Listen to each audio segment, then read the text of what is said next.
Good morning, folks, and welcome to Stock Charts Today. This is where we review the pre-market activity of the major averages and currency and commodity arenas. Then we segue into our members' stock chart requests. That's where I review the symbols that our members submit for me to review on video. I'll repeat what I asked yesterday. If you could just please leave me a comment. If you watch this on YouTube, leave a comment in the comment section regarding what you'd like to see out of these videos. I received some really good feedback yesterday. Thank you for that. If you're watching this on StockTwits or Twitter, just leave a message there, I am me.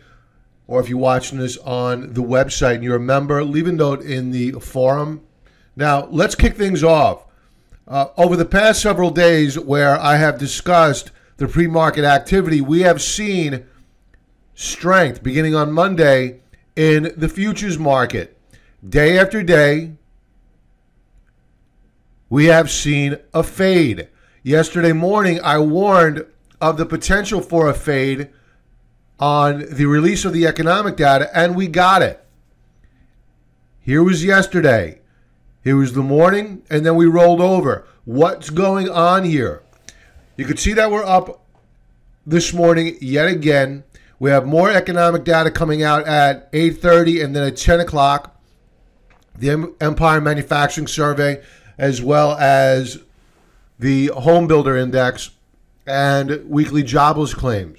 So what's going on here is what's been done for decades now. And what they're doing is they are meeting, the Wall Street establishment, combined with the media and government, they are taking up parking space in your head. They want you to believe that the markets are going to open up strong like they did here, here, here, only to fade the rally. Sell into your pool of liquidity that they helped provide. Don't fall victim. So the S&P 500 this morning is up 6.5 points, almost a quarter percentage point move. So a good move, yet we're seeing resistance right above at 2764. Dow Jones Futures, they are up 88 points, over a third of a percentage point move higher this morning. Resistance above at, let's call it 24,932. You can see that we broke down below the lower band of support on the 13th. We rallied back in an attempt to recapture, failed. This is the pre-market activity, folks. Be careful. They want to rally the market, get you excited. Don't fall victim because they want to sell into your pool of liquidity. I'm like a broken record, I know. But this is a tactic. Remember who you're dealing with. You're dealing with big institutions.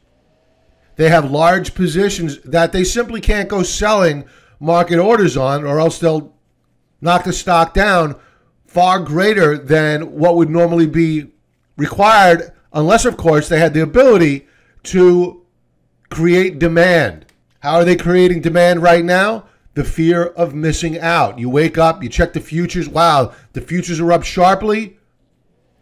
You go running in early in the morning, which is exactly what they want you to do, and buying stocks. What do? They sell right into you. And then all of a sudden, the morning lows are taken out.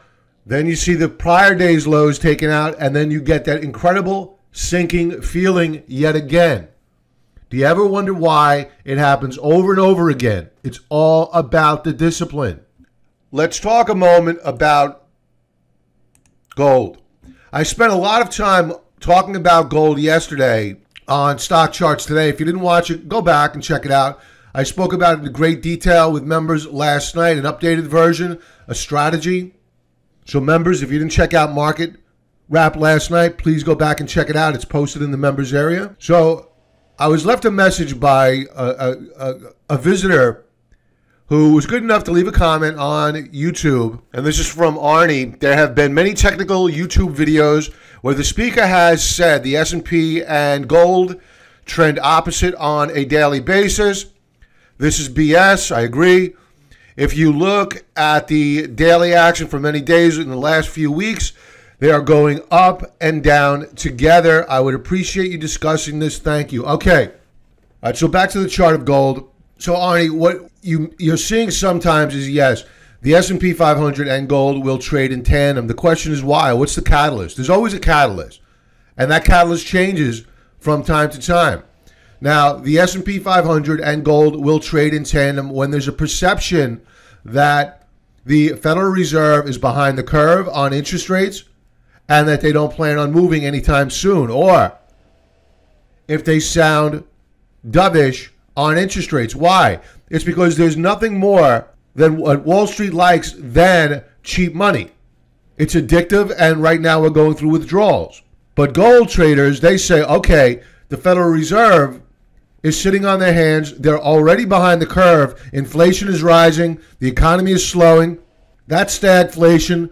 Let's take gold up higher. Now, when don't they trade in tandem?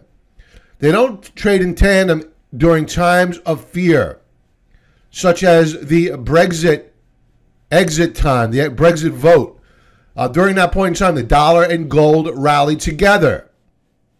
So there's not necessarily a historic correlation between the price of gold and the S&P 500. There's a total inverse correlation between the dollar and the price of gold. And the only time you will see them trading correlation is during times of geopolitical fear. And you referenced that people were using a daily chart. Whenever you're looking at long-term correlations between one commodity or one index versus the other, you want to use at a bare minimum a weekly chart, better yet a monthly chart. It's a smoothing mechanism. Daily charts are way too noisy. I hope that answers your question. There is no correlation historically between the S&P 500 and gold. Nothing by which you could trade off of with confidence, unlike the inverse correlation between the US dollar and gold. Let's go to the Nasdaq 100. It is up as well this morning, up about a 1/4 percentage point. Same deal here. We broke down below the lower band of support on this 4-hour chart, rallied back, failed, and now we are weakening here. We're getting our bounce. My guess is that after we get the economic data this morning, we yet again see a fade. The problem is that we are becoming ever closer, in particular on the Dow Jones Industrial Average, to the lower band of support. This weekend, I'll be talking with members about how we plan on shorting this market. We discussed it last night on Market Wrap. If we see a breakdown on a weekly basis, we will talk in great detail about how we plan on shorting this market. One way or the other, folks, we're always going to make money in this market. We booked profits yesterday on our emerging market plays, the EDC and the BRZU. We took a small loss on DPST. Thank God that we did, because it tanked later on in the afternoon. More on that over the weekend whenever I get around to updating my videos regarding recent trades. I have a whole bunch to do. I just don't have the time to do them. So more to come. So we're seeing an up morning net here. The trend of late has been they're fading the morning rallies. So just be careful, and again, don't fall victim. Understand the game. Okay, let's get to member stock chart request. Folks, I want to kick things off with a commentary with regard to why I started the Contrarian Trader in 2005. We were just on the heels of the end of the dot-com bust, and a few years after the dot-com bust, you were seeing perp walks. Names like Jeff Skilling of Enron, Dennis Kozlowski, and Bernie Ebbers of WorldCom all go to jail. These guys were on TV as being the pillars of community for years on CNBC. So I started the Contrarian Trader in an effort to educate and inspire people not to believe what they are being told on the financial news media. Now, you're going to get talking heads saying that this pullback is an opportunity, and you know what? Maybe it is. But look at the charts before you make a move. If you're not using charts, you're making a big mistake here. Now, taking a look at a couple of charts that I've discussed in the past, Costco, this is how quickly I turn. I was bullish here during this consolidation in a bull flag formation, bullish here on the breakout, bearish here on the breakdown. Bullish here on the reversal and the subsequent breakout yet again. I'm bearish yet again with the topping tails and the breakdown yesterday back to within this bull flag formation. All the while I've been speaking about Costco, I have never pulled the trigger on one single share. Why? It's because it hasn't met my criteria. What was my criteria? It's the ability of the shares to break out, to pull back, retest a breakout point, then continue higher. But to do that, it requires discipline. And as I always tell members, it requires patience. And I was not born with it. It's a practice behavior on my part. And I would encourage you, please, do not go trading the first hour of the day because these markets are becoming very weak. You're seeing strong stocks weaken up. Those stocks that were showing relative strength weaken up. When you get a stock that breaks out and then fails to follow through, that's bearish stuff.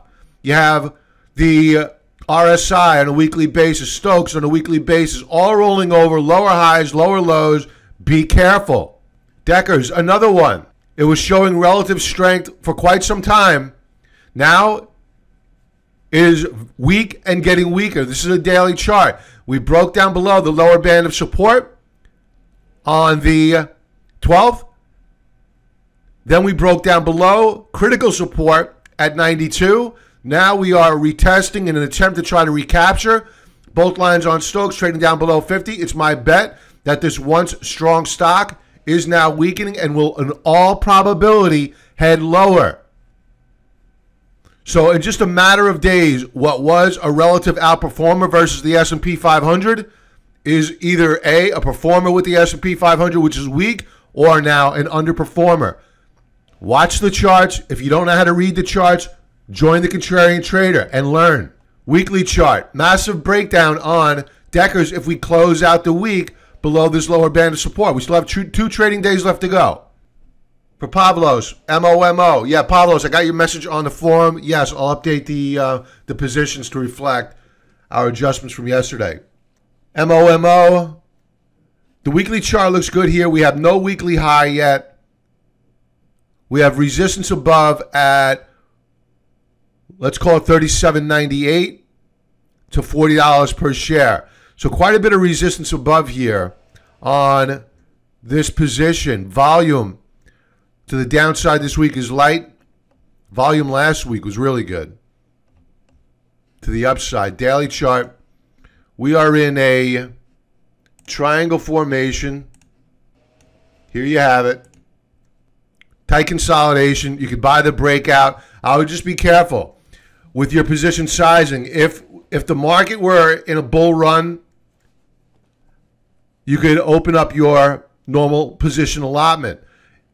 Now, with the markets under pressure, I would keep that opening position half of what I would normally do just in case the shares roll over. You want to be very conservative right now with your opening positions and your position sizing in total. Remember that the Federal Reserve meets next week. So MOMO, it's moving higher. You have a lot of resistance above. It appears as though we want to break out. But if the market rolls over, be prepared for a breakdown. TripAdvisor. This is an interesting chart. We are beginning to break out of a long-term downtrend, a multi-year downtrend on TripAdvisor. We have broken out above the secondary downtrend line. Our primary downtrend line is up at $47.02. Volume is relative to the moving average, very light this week. So it's a bit suspect. I like the fact that the Stokes are hooking up, RSI is hooking up. That's good stuff. Daily chart. A good day yesterday in the face of a weak market, so it's displaying relative strength. I wouldn't buy these shares with a market that's under pressure until we closed above $47.02. If you feel the need to scratch the itch to have some skin in the game, fine. Scratch the edge. Use a stop right below 41.90 to keep your stop tight, to keep it conservative right below $41 per share, and get out quick. Add more on a rally up and through, and a close above, more importantly, a close above 47.02. First Republic National Bank, San Francisco. I don't know much about this. Obviously, it is a regional local bank. They have repealed or have done modifications, at least the Senate has voted on, the Dodd-Frank bill. That should be good for these banks. I'm bullish on the sector longer term. Yesterday, they did not perform well. Now, what I see setting up here is a breakout from last week. That's obvious. This week looks fairly ugly, right? What I believe that it is a retest of the breakout point. Now, yields are under pressure this week, right? The yields are down. They took out last week's lows. So that's not going to help these shares. So if you see pressure on yields, it's going to be very difficult, even with the Dodd-Frank revisions, it's going to be difficult for these shares to move higher, especially if the market is under pressure as well. So what's the game plan here? Daily chart. All right, so on a daily basis, I don't have much use for this chart with the exception of my trend lines. RSI holding trend, Stokes holding trend, the price action holding trend. We've been down 3 days in a row now on very light volume, very bullish stuff. We are holding the 200 period moving average. What I'd like to see is an overshoot to the downside, retesting the 95 level, and then a bullish key reversal to close back above it by the end of the day. For those who are not members and you're wondering what the heck is a bullish key reversal, it is a very strong candlestick formation, a sign of support below. This is a bullish key reversal seen on May the 30th. There are plenty of them here. This is a bullish key reversal, May the 23rd. This is a bullish key reversal, November the 13th. This is a bullish key reversal here, January the 3rd. We move lower to close higher. Good stuff. And you want to close as close to the highs of the day as possible. That's your signal by the market that buyers are moving in and bidding up shares. Next chart up, Facebook. I saw some technical analysis done by Carter Worth on CNBC. I have a lot of respect for Carter Worth. He's a good technician. I have been saying for quite some time that the failure of Facebook to break out of this trading range is a major concern. Carter accurately pointed out that we have broken down below the lower band of the rising uptrend channel. We are retesting the lower band of what was support is now resistance. And if we break this lower band of support here in green, it's all over for Facebook. Now, as a person who watches corporate behavior in this environment, this very, very liberal company, Facebook, Google, very, very liberal, Twitter, they are alienating a lot of their customers. I am one of them. And I don't spend half as much time on Facebook as I once did. And it's not just me. You have a lot of people, by their own admission, who are not spending nearly as much time as they once did on Facebook. And my kids don't even have a Facebook account. They're not even interested. Instagram, a different story, which Facebook owns. Before we go to the daily chart, look at the weekly chart. We're rolling over here on Stokes. Rounding top on Ultimate Oscillator. Now, while the weekly chart is very concerning, yesterday's price action was fairly bullish. We flashed a bullish key reversal on the day. It was an inside day, no new high, no new low. We broke out of this triangle formation several days ago. So on a daily basis, we're doing okay. Volume, though, horrible. So while I wouldn't short Facebook right now, I would stay very, very small to the long side with Facebook. As with pretty much any position right now, I would stay small. And I would add to my position on a close above 186.10. I would get more aggressive, assuming that the markets recover here, on a rally up and through 195.32. So while I am pessimistic about their business best practices with regard to their censorship of their customers and their social activism, I don't think it has any place in business. That being said, on a daily chart, the shares still look good. Weekly chart, the jury is still out. So tread with caution here on Facebook. Once we get above 195.32, it's off to the races. That's it for this morning, folks. Everybody have a profitable trading day. Don't forget, please leave me a comment below. What do you want to see on these videos so I can tailor them to the viewer? If you're not currently a subscriber, please subscribe to my YouTube channel. Click that bell. Get alerted when I put out a new video. If you watch this on the website, enter your email address. We'll send you out some free trade tutorials. And you'll get my best stock charts each weekend. If you're watching this on Twitter, StockTwits, Seeking Alpha, wherever I'm published, follow me there. And again, everybody have a profitable day. Be well. And watch out for that potential morning fade, okay? Be well.